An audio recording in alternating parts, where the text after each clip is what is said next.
Good evening, folks, and welcome back to the railroad in the basement and the, as you can see, cluttered workbench. Alright, tonight's target is going to be what's called the Pepsi can by rail fans. This is the 50th anniversary paint scheme on number 160 for Amtrak, one of their P42 DC engines. We've already done the number 203 back here in the back. We did it a couple weeks ago before we started actually deciding to do some video and get everything that's out where it might be a bit more useful than just, you know, do it and be done with it. Maybe some folks will find some useful details in this. So we'll start off real brief like here. This engine, of course, is the exact same mechanically speaking as 203, so we're going to be repeating something we've already done that we know works. The shell itself on this model series releases from the clear tab. You see the clear piece right there centered that's on the wall. At each end of the engine there's a tab that locks into the open part of the weight, and that happens to be one of them's right here and the other one's right there, and that's where it locks into. Now these engines, strangely enough, out of the box cannot be placed on a DCC equipped layout. You will literally fry the motors. You will notice you don't see a motor in that frame, and that's because there's not one. It's over here. See that little gold item there? That's the flywheel to the front truck and the front motor. The trucks literally just snap into place on this engine. The good news is if you do break one of those things in the course of this process, Kato does currently still have that part, and it's not very expensive, so if you need it you can get it.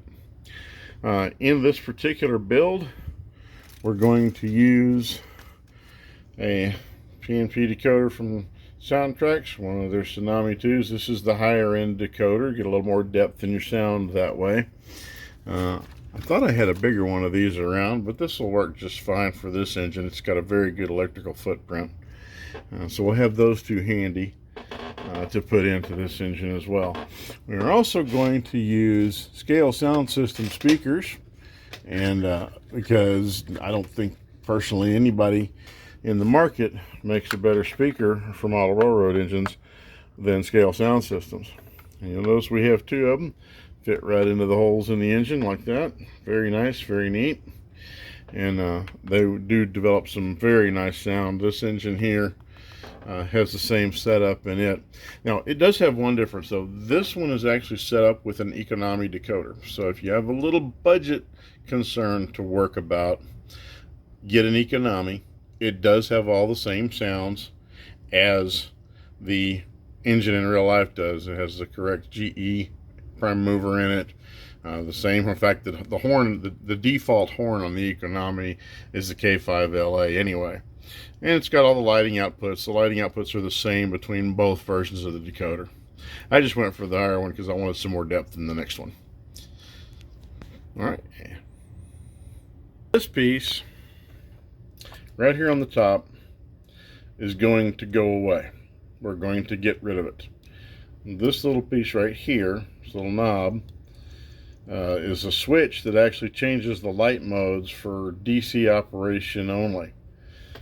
This you'll want to save because it does go into the top of the shell right there where that hole is. That's the GPS receiver.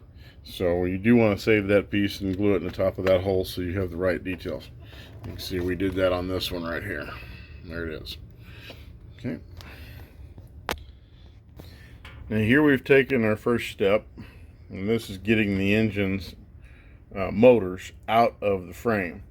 Now you'll notice on the bottom of the frame here, this is pretty straightforward. That looks pretty standard Kato. You've got pickup points right there that these tabs go through on the motor assemblies, but you're not going to use those in this build. In fact, we're going to take these particular strips here. Hi, that's my narrator, my other narrator. We're going to take these copper strips completely out of this engine to reduce any chances of unexpected power being in places we don't want it to be. So we're going to take these guys out, save them. Pieces of brass are very useful.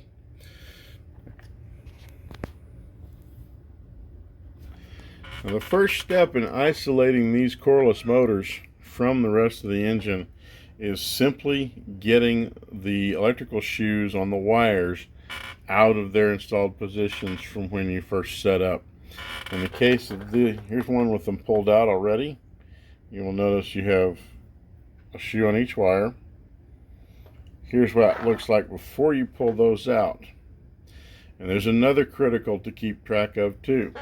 These are not exactly the same, although you'll notice the wires are aligned the same, but you can't build it that way. If you put red to red and black to black on the motor contacts of your decoder, the motors will fight each other and you will burn one or both of them out. Don't do that. They are oriented this way in the engine. And so you'll see how they look. This is the front one.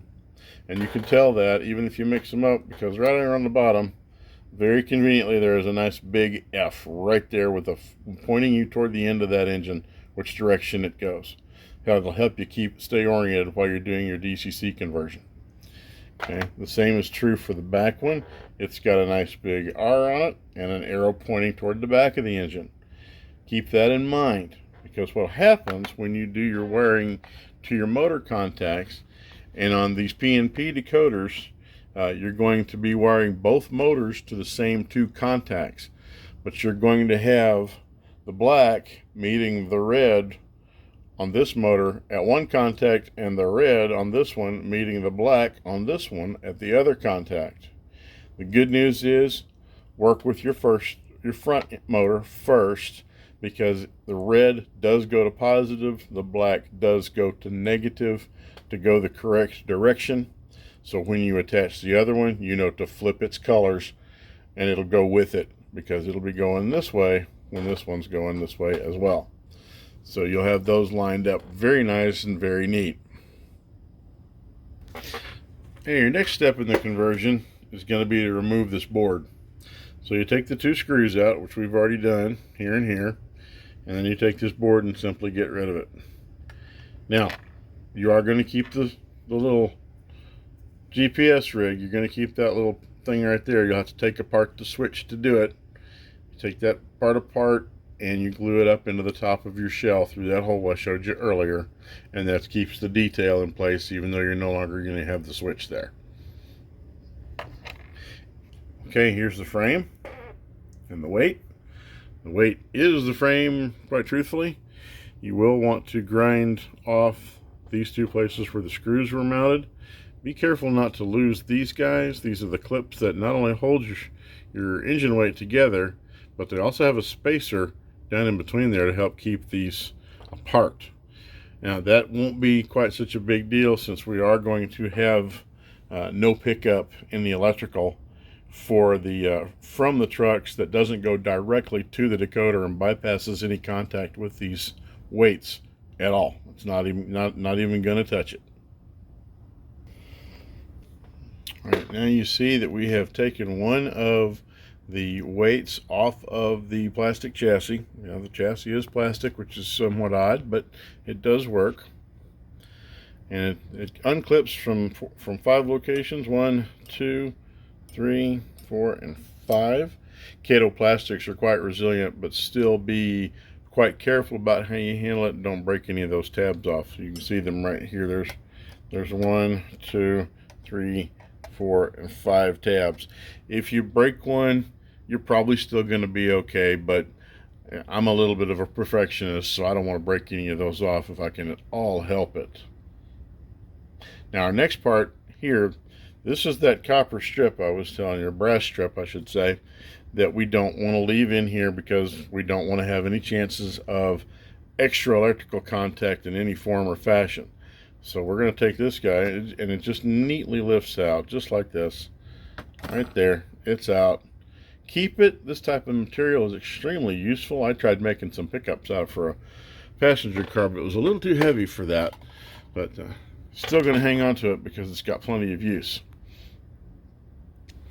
An additional prep step that you'll want to do is, you see that horizontal, that frame member through the middle with the small hole through it?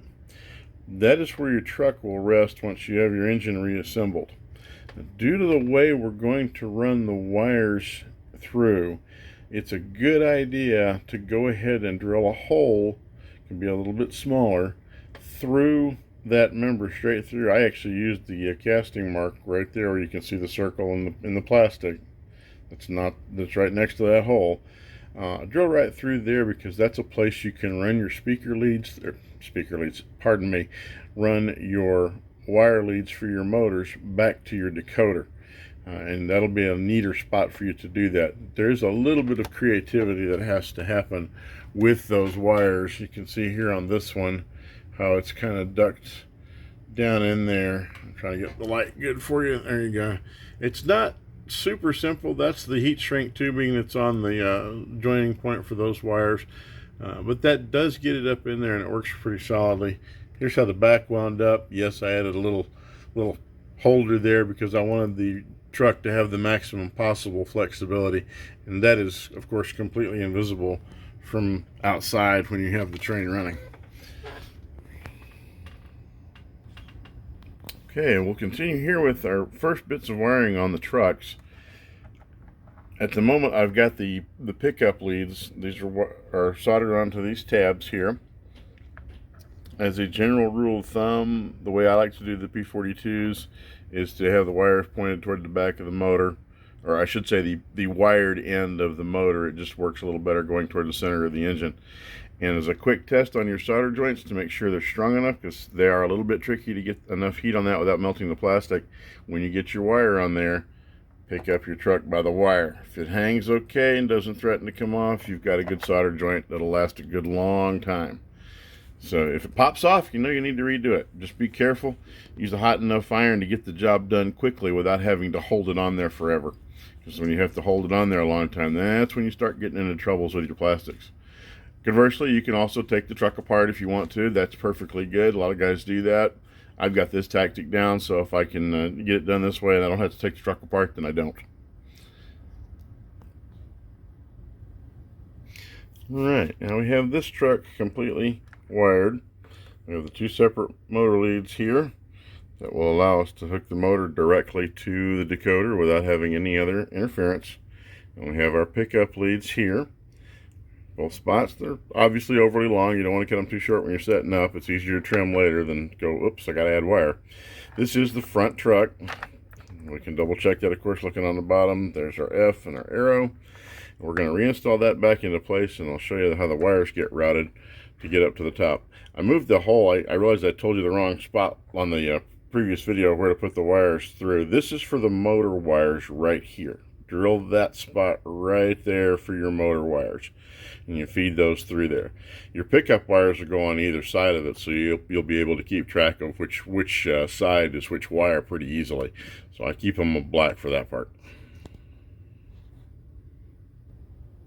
Okay, now we have one truck mounted, and as you can tell, we've got the two motor wires through that hole right there, and then on either side are the pickup leads coming through. The truck is snapped back into place. You can tell from its little pivot point there that's in place. If you look from the bottom, a little bit better luck with the wires routing through this time. Getting light on, tricky, there we go.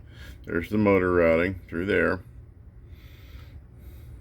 And you're also going to have a speaker in that hole that'll also help keep your motors aligned. That'll work out pretty solidly for that.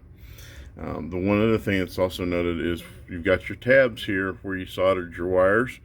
You can run your pickup wires through that tab slot just to help make it a little neater. They do fit. They'll go through just fine. And you've got all the flexibility that you need in the truck as well for any of the any curves you might encounter on a layout. This thing will actually go down to 18-inch radius, which is really impressive for an engine of this size. Okay, now to give you a little bit of visual on this one, since I really didn't give much of a visual on the other one, there's how the wires route through. So you see you have the pickup wire here going through the gap right there where the tab used to go to that brass strip, and then the motors go through that whole back there. Keeps it neat. These will fit right in if you don't get great big globby soldering joints, which admittedly I do sometimes. These will fit right through the slot. If you have to make the slot slightly bigger around the outside, you can just file it out with a metal file and it'll be just fine. I had to do that with the other unit a little bit, but it works perfectly once you got it in there.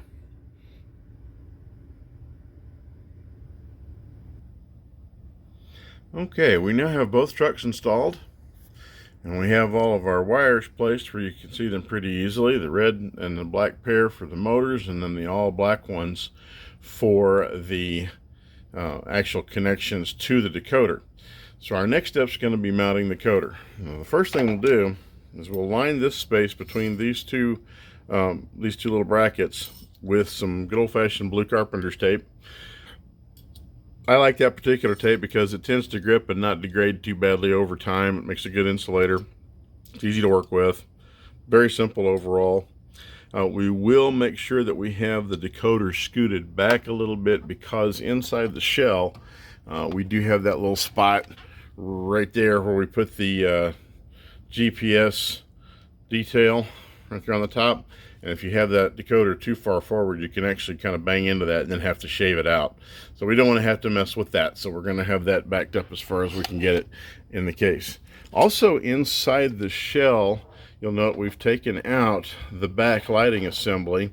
We're not going to use it in here because we need that space for other things. Most notably, the wiring for the lights in the back of the engine. And there will be 4 of those in the back of the engine when we get to that stage.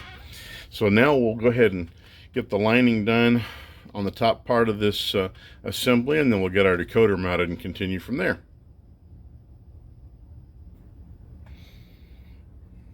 Okay, now we've insulated off that section of the chassis of the engine, so you can see how the decoder neatly fits in between those 2 points there. You can, if you have the tooling, machine out that a bit deeper if you like, but you've got plenty of room at this level, so it works quite well this way. I am, and will freely admit that I am, let's just say, paranoid about short circuits.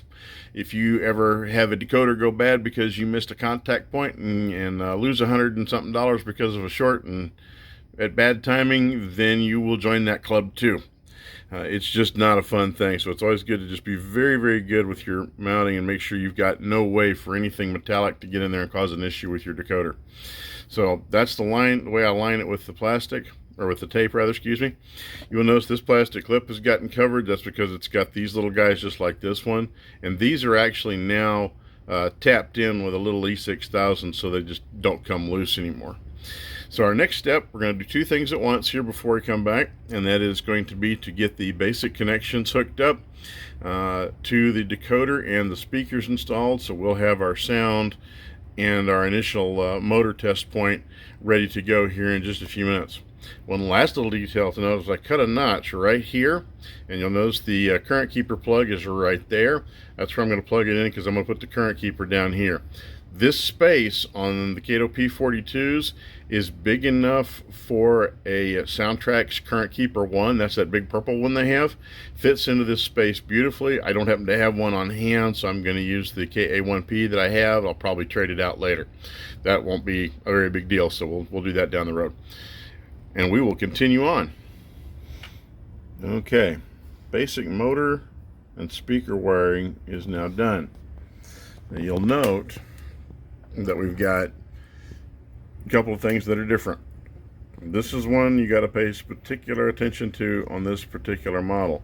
You'll note that we have red on the positive from the front of the engine, this is the front motor, and we have then red on the negative from the back, and then the black is switched between the two. So this is how you get them to go the same direction. And like I said, the good news is on this particular model, the red and black are positive negative like you would normally expect for the motor, so you can use that one as a guide to set it up and make sure it's correct. The speakers are wired in series and in sync with each other so that they stay in phase. What that basically means is we come in from the board on one side, we go out the other, we go to the other speaker to the opposite point, and then come out the other, so you've got a positive and a negative connected over here, and then the positive and the negative connected between the two speakers. That keeps them in phase, so you don't wind up with them canceling each other out. Now we'll do the board test. This is our first electrical checkpoint. All right, so we're back in Dodge City again at our test track, and the engine is on the rails.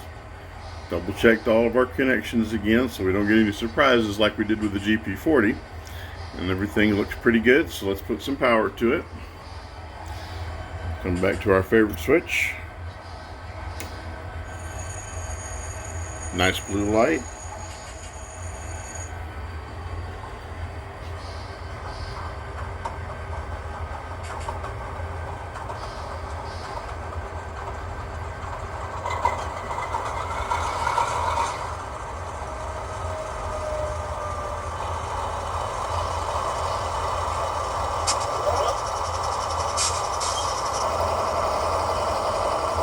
We have our sound. Both speakers are in phase, sounds good. Let's give it a little tiny bit of throttle and see if it comes toward us. It is set for forward already, so let's see. There we go. The motors are in sync correctly, so they're going the same direction. That's speed step 1, and I don't even have a capacitor in it. Tells you how nice these Kato drives are. We'll go ahead and stop that. Check our horn.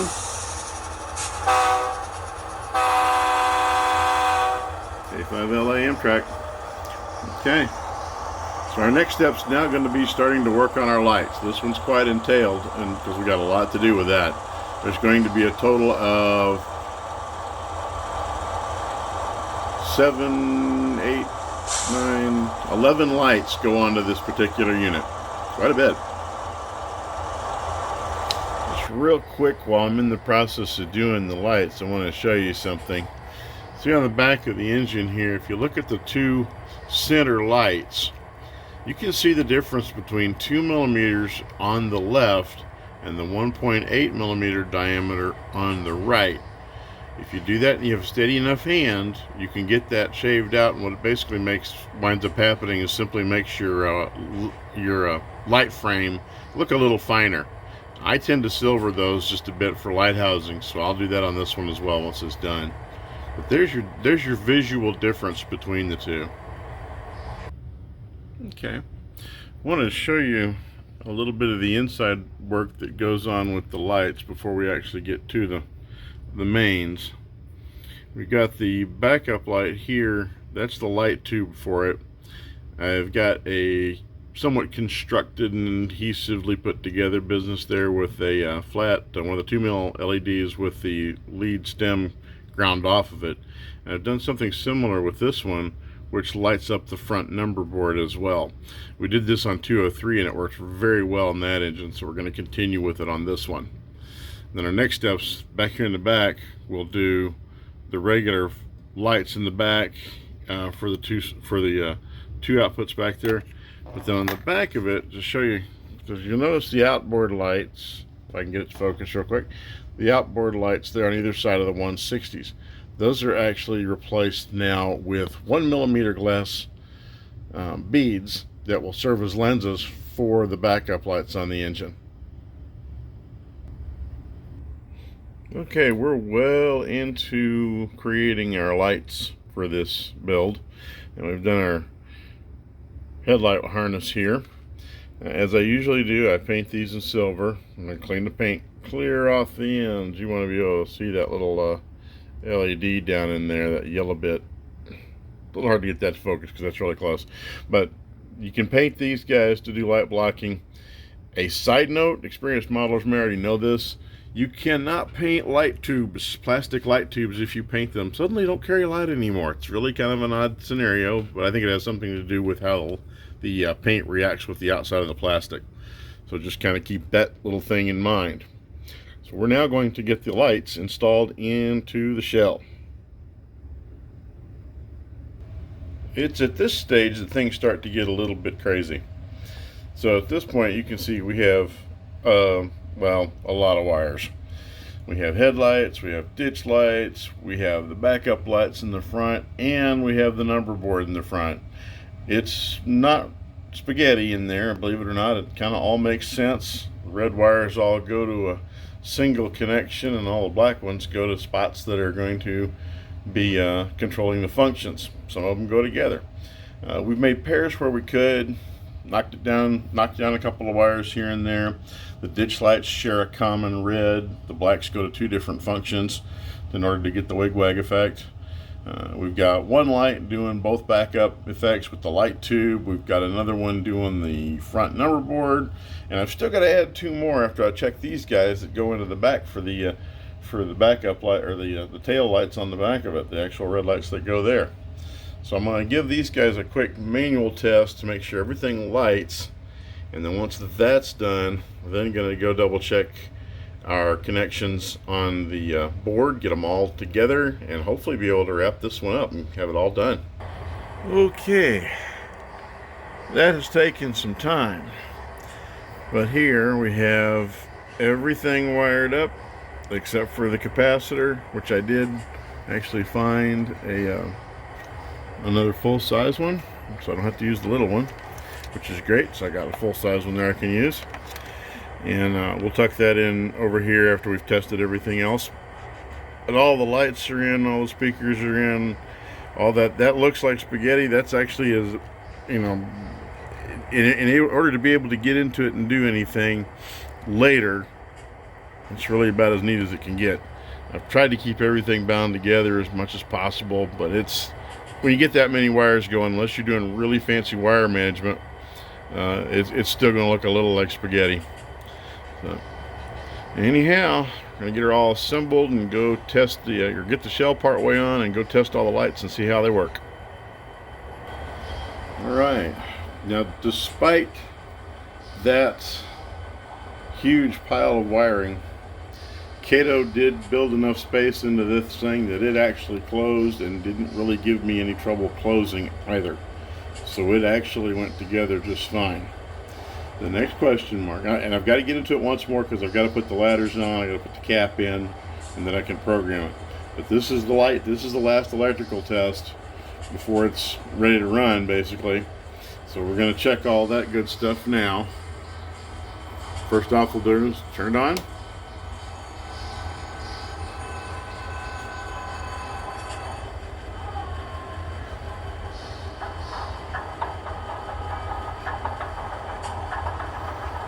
And bear in mind, I'm still on the default sounds. I haven't changed any of those yet.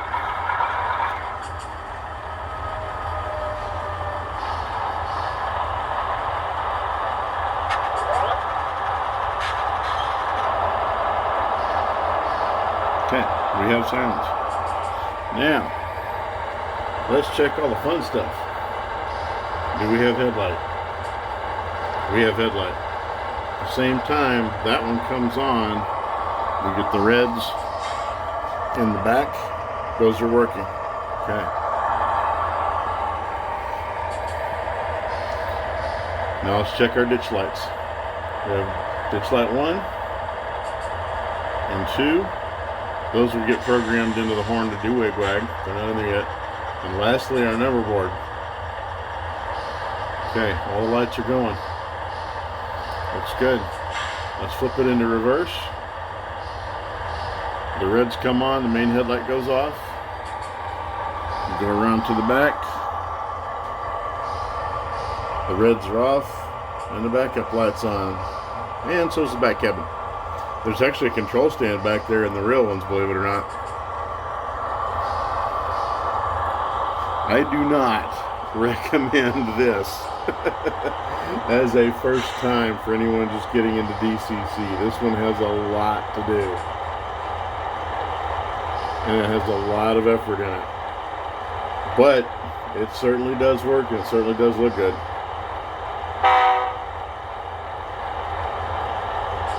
Okay, I'm going to do the finishing touches to it, and we'll be back over here after it's programmed. Okay, we're back over at the test track in Dodge City again. All the wiring's in, the programming's done, everything's basically lined up and ready to go. Let's put some power into it and see how it does.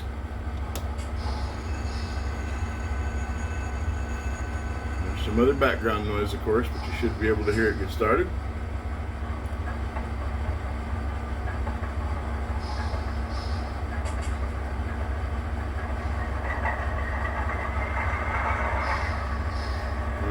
got good sound. Now let's check our headlights, make sure those come on. Okay, those are good. The ditch lights have been programmed with the headlights, so they're on there as well. Let's see if our number board fires up. Alright, it does. Now if we give the horn a blip, those should oscillate on the ditch lights. Okay, that's working well. If you look around to the back of the engine now, we should have our red lights in the back there. Now we'll switch directions and make sure that those come on back in the back now as well. And we've got our headlight in the back. And up front, now we have our red lights above the ditch lights that are here on. It's up and going there. Nice and solid. Let's go back forward a little bit. Give it a little blip.